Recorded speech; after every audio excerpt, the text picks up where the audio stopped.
Second trip to the mosque, and I'm about to go in, and I'm just on time after being lost several times, so a little excited and kind of a little flustered. Just giving you the update, and I'll see you in a bit. Alright. Hello, and welcome to my third video, I believe, and I am going to tell you about my most recent visit to the mosque on December 1st, I think it was. I missed a week. And that was because I just wasn't really able to go to it because, you know, it was around Thanksgiving time and apparently not many people went anyway. But everyone brought me stuff, and like Dr. Ali, the guy who does Halakha, he brought me in a book, and I wasn't there to get it, and I feel really bad that they all brought me stuff and I wasn't there, and it was really upsetting. One thing that was really kind of awkward, I went there, and when I wear long sleeve shirts, I really don't like long sleeve shirts. I just don't. And it's just, I don't know, there's something about having something covering my arm, like, you know, I don't like it. So I always bunch them up, right, to my elbow, and I did that accidentally, and I was like, oh my god, I can't believe I just did that, because, you know, you're supposed to cover like this. It wasn't that much of a deal, because there was only 3 women who were there, and I mean, it doesn't really matter for them to see me anyway, but it's like, you know, respect and stuff, and it's just, you know, a natural thing for me to do that, and I don't know.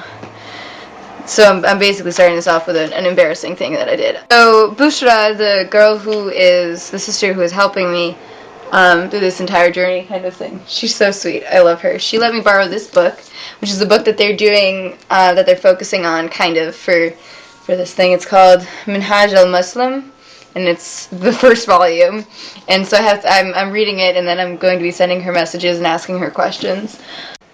I was talking to her, and what I found interesting was we were talking about, you know, the first testament, like the Old Testament, the New Testament, and the Quran, and I didn't quite understand before because, you know, how I was raised, my mom kind of told me, you know, because, and everyone kind of thinks this, people are like, oh, people are praying to Allah, so it means that there's, you know, it's a different God or something because it has a different name, and I'm like, guys, you know, if you translate the Bible into Arabic, God is going to say Allah, because that's just, you know, it's translation of a word. It's not a different God. Kind of like in French, if you put the Bible in French, it's going to say Dieu, you know, because mon Dieu means my God. God is Dieu, and yeah, or I don't know, I probably pronounced it wrong, whatever. But, you know, my mom always taught me that, you know, it was different, it was a completely different religion, and, you know, they only, like, the holy book was the Quran, so no one else, you know, really,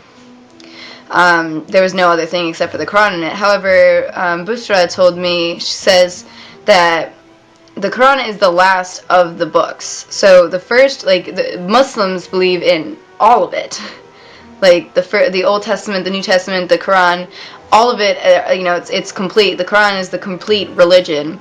You know, like, Christianity is unfinished, which, you know, to me it makes sense. Islam is what God intended. Christianity is an unfinished religion, and how, you know, if Jesus was going to come down and he would recognize the Muslims rather than the Christians, because the Christians are praying to him, like through him, to God, whereas the Muslims are praying straight to God. And she said someone told her, you know, how bold are you to pray straight to, like, directly to God?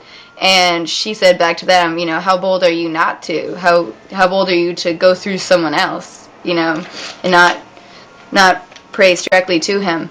Like, because she was saying also, she's like, if you're in a life or death situation, what's going to happen? Are you going to say, oh Jesus, oh Jesus, oh Jesus? You're not going to say that. You're going to say, oh God, because that's your, you know, gut reaction. It's not Jesus who's saving you, it's God. There, we were looking over the Purity of Faith, Surah 112, Al-Ikhlas, and it's basically, I believe that is a third of, like, they consider that a third of the Quran. So if you've memorized it, you've memorized a third of the Quran. It's, He is Allah, the one and only, Allah the eternal, absolute. He begetteth not, nor is he begotten, and there is none like unto him. So that's Surah 112. And Dr. Ali also said something which I understand perfectly. How if you translate certain things into English, things kind of get confusing and untruthful. Because, you know, in Christianity they say we are all children of God. Whereas truthfully, we aren't children of God because God isn't human. God can't have children. We are the creation of God. However, we are not the children of God. And I fully agree with what he said. That makes so much sense. You know, the real verse, the real saying is we are all servants of God, because we are servants of God. We're not his children.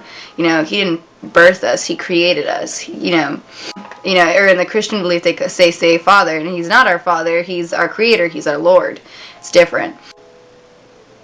And this time also I sat behind the wall instead of sitting, because I just felt so much more comfortable and relaxed that I didn't have to try and be, you know, perfect in front of Dr. Ali, because, you know, because when the guys can see you, well, the guys can't see you, really only Dr. Ali can see you, but, you know, you kind of want to be, respectful, and I didn't know how to be respectful, I didn't know how to, sit respectfully, I guess, so I sat behind the wall, and then, you know, no one could see me, so I could do what I wanted. So I just felt less stressed. You know, we talked about how God is perfect, and everything he created is perfect. And we see that through his creations. Someone said, you know, he said, what if someone says, if everything is perfect, what about sin? Well, his creations were born with a choice to follow and be perfect, or to sin. And Satan can sometimes be good, because the fear of Satan will lead you to God, which is, I guess, true in my case. I always feel so at home when I'm at the mosque. It just feels right being there. It just feels comfortable to me. I don't know why. My goal for next time is to memorize a few surahs in English, and read a little bit more in the Quran, and read some from this book, and have some questions, because they're always like, do you have any questions? And I'm like, I don't know, just teach me. And I just feel so stupid. Yeah, so that's basically what was taught, and I kind of agreed with most of it. Also, I spoke to Dr. Ali this time, and he kind of looked at me more, which, you know, maybe last time it was just because he'd never seen me before, so he was just like, oh, this girl's not serious. And this time he saw me and was like, okay, she's back again, this is good. You know, I don't really know, but he was looking at me and I was like, yes, good, because I hate when people, he actually kind of reminds me of my dad. He kind of looks a lot like my dad, which I think is funny. But, yeah, so it was a successful week, and I hope I get to learn a little bit more on my own right now with reading some books. I'm going to be getting a new Quran that has the transliteration, which means hopefully it'll have the English, the Arabic, and the transliteration of Arabic. So it'll help me be able to read and say it and know exactly what I'm saying, so it'll be great.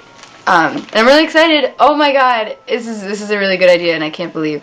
Anyway, look, this is the new I know I'm so weird, but I love this. I bought this 8 years ago. Not really, I'm sorry. I bought this about 3 months ago, and I just bought it because I like it. It's cute. I didn't know what I was going to use it for, and I finally decided I was going to use it for when I go there and write some notes, and it's just so cute. It's blank, obviously, because, well, mostly because, you know, I used it for the first time, and it comes with a little pen, and I'm sorry, I'm really big on animal print, leopard and cheetah print especially, but anyway, I hope you guys enjoyed this video, and I will see you next week. Thanks for watching. Bye.